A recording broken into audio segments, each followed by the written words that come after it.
yo anteng lho. Anteng bagane wengi.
Parian wau sinten. Yo Pak. Pak kok anteng-anteng ta sampean iki. Monggo sing ngersake parian. Alas sing ngersake parian. Sak parian 20.000 to 15.000 mboten. Ala 5.000. Mas Parman. Ayo. Mas Parman monggo. Ayo kene dulurku lanang. Kene Mas Dul nyile Mas Dul. Iku nek gak diparani. Ayo, Mak. Ya Mas Parman. Sing ngersake Mbak. Biasane pariane sak keranjang. Biasane akeh ngono lho pariane ngono. Yo yo ndang.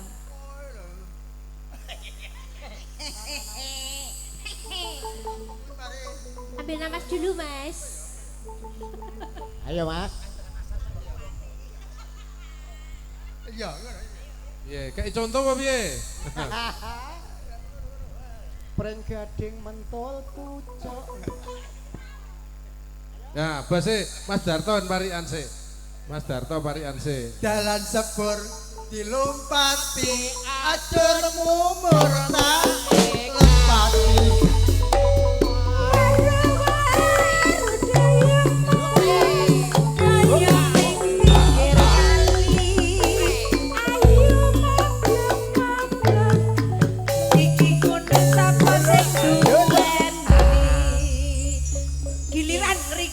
Giliran, monggo giliran. Monggo Pak De. Ayo ayo ayo. Napa Pak Dul? Apa Pak Dul? Enggak iso berarti. Jas buka iket dangkon sama juga alasan mawon. Yo. Kayak monggo. Ora giliran ta iki, Mo. Mikul suket mentul senenge banget ora bisa ku. Aduh.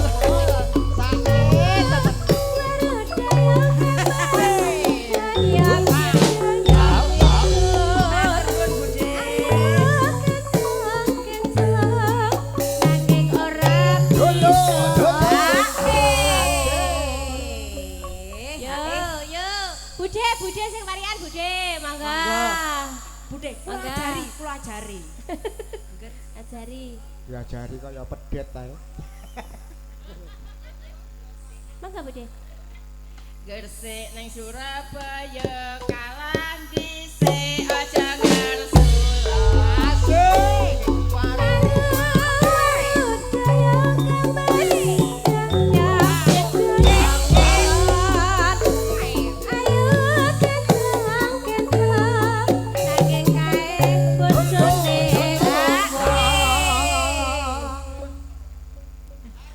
Iki gesere ngriki Mbak Noni pariane sing kagungan lagu. nggih. Pak Surasa daleme buncit padha mara pancen wae.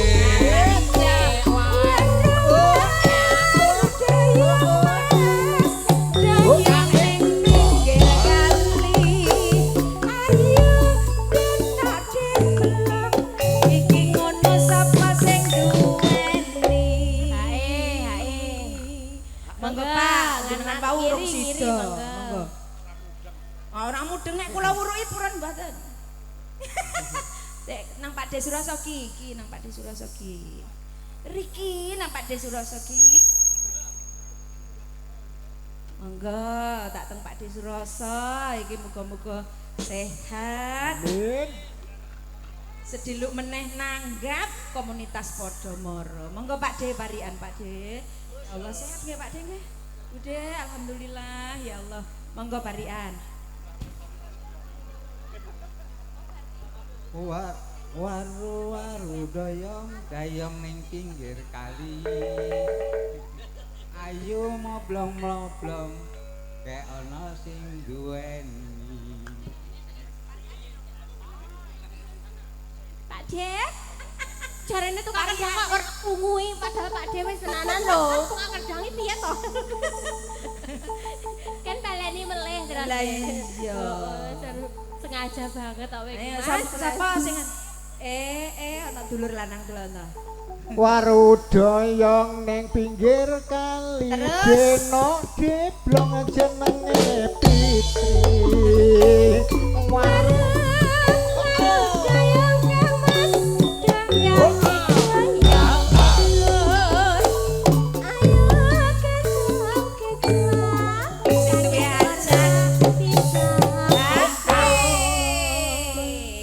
Mas Parman.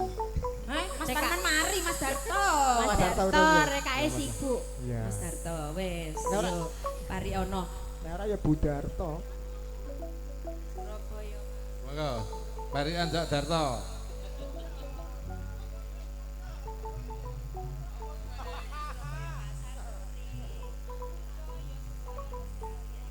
Ayo.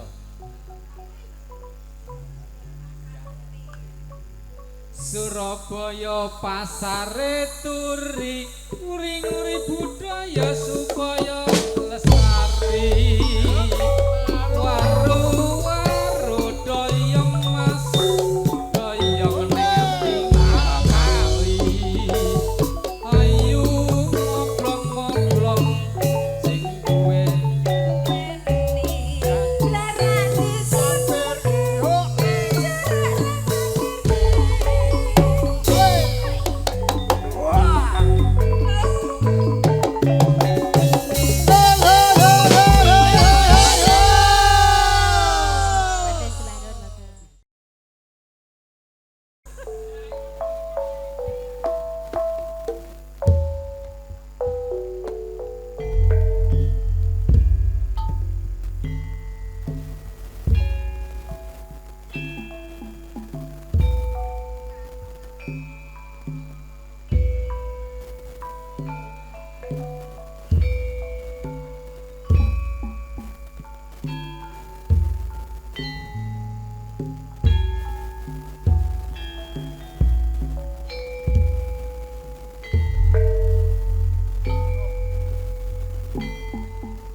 Bondo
sampun katur.